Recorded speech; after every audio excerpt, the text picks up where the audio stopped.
Hey, this is Billy F. Gibbons with ZZ Top. We're talking about Eliminator. We're talking about guitars, cars, and pretty girls. Have mercy. So here we are speaking about this rather interesting turn of events called the creation and making of the recording known as Eliminator by ZZ Top. The unsuspecting trio entered the studio with just another series of fresh recordings to be conducted. And we now can look back and see that there were three distinct phases that came to be what is our reigning bestseller called Eliminator. The first phase was going in and recording songs that had been pre-written prior to arriving at the studio. The second phase were pieces and parts that came together that were enjoying being able to be completed as we went along.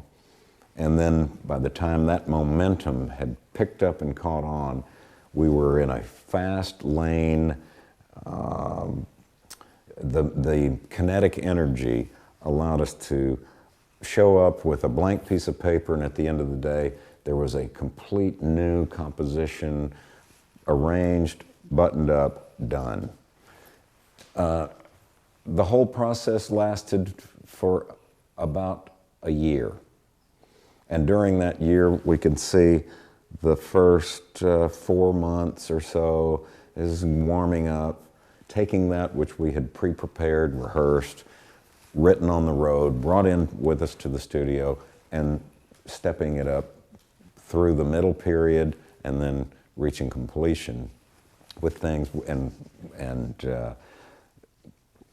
perhaps it is fair to say that those stages generally occur in most extended recording sessions, where some of it might have been prepared, bits and pieces could be reassembled, and then finally you're into a momentum of just making it up on the spot. And that's when that's probably when it gets the fastest. Sometimes it's the most important work because it is of the moment, and it's something to consider. As we spoke about the creation of Eliminator, it remains as one of the interesting entries in the roster of ZZ Top catalog material. From a popular standpoint, it still stands as a favorite with the likes of the early days of Tres Hombres through the 70s into 1983 with the creation of Eliminator, and on through the later works, Rhythmine, XXX, Mescalero. And the distinction lies in the fact that Tres Hombres was one of the get your feet on the ground, learn how to do studio material.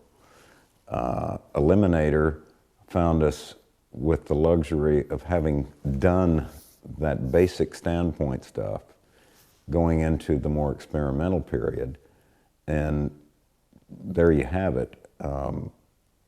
It's an interesting work. The track-by-track selection fortunately enjoys a thread of familiarity sound-wise, and at the same time the material covers a lot of ground. It was not necessarily created as a theme series of sessions, but there is a cohesiveness that ties it all together. It does work as a released unit.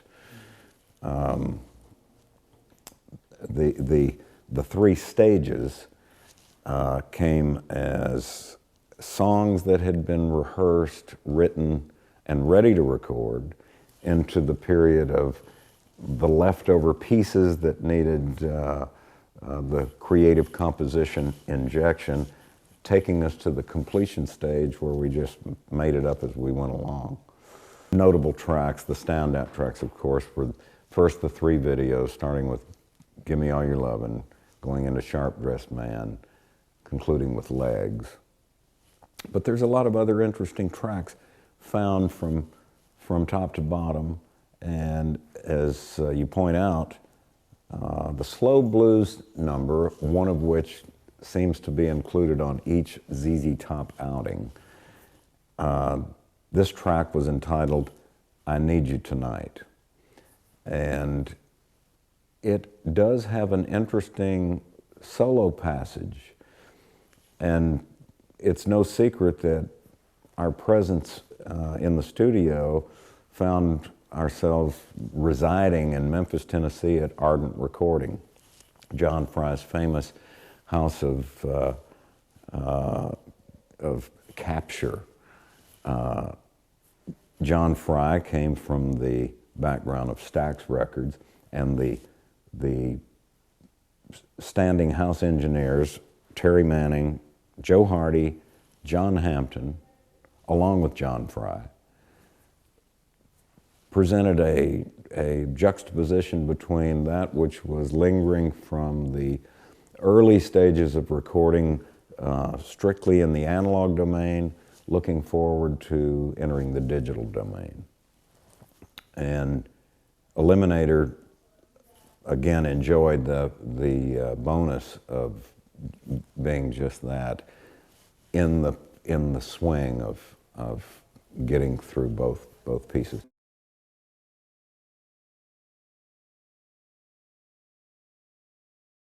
As the series of Eliminator recordings unfolded, we were using a number of different guitars, different basses, even bringing in keyboards, which had been lacking, just out and out missing from a lot of the earlier work. But once again, Pearly Gates, the 1959 Sunburst Les Paul, came through with a very powerful performance sound.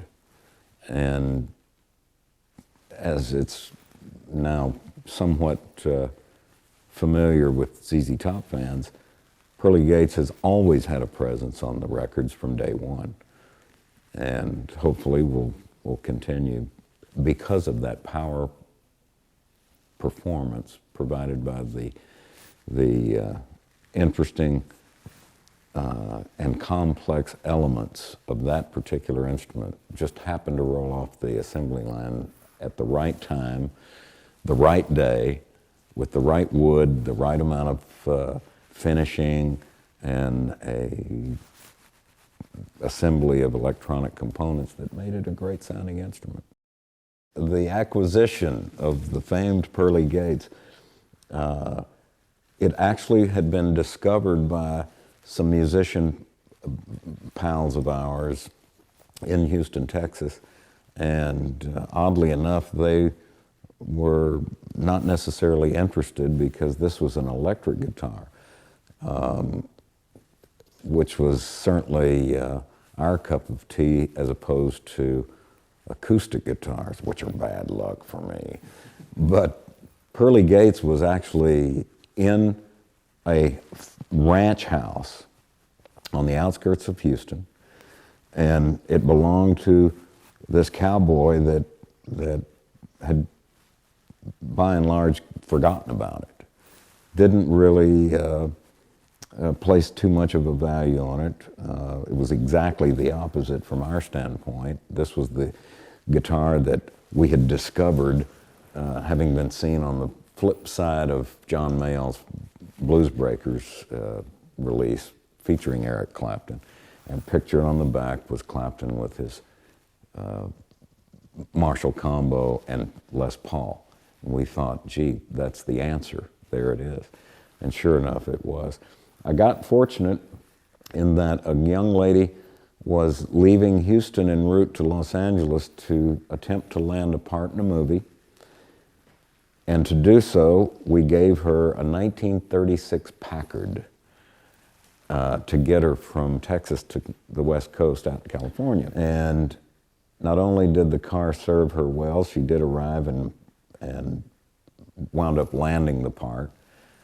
And subsequent to that, she one day sold the car and sent a check for $250 back to us in appreciation of our having gotten her to the West Coast. And that check allowed me to march in, present this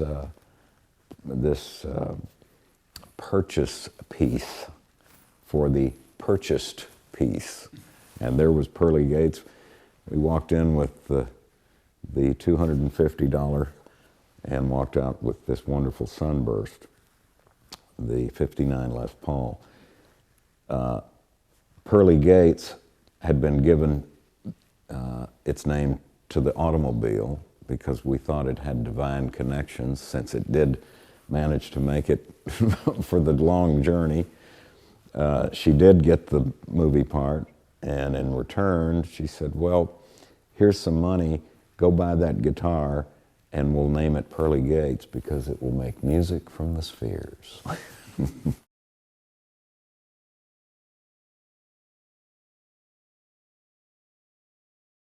The furry guitars, from as seen in the Legs video, are definitely functional instruments.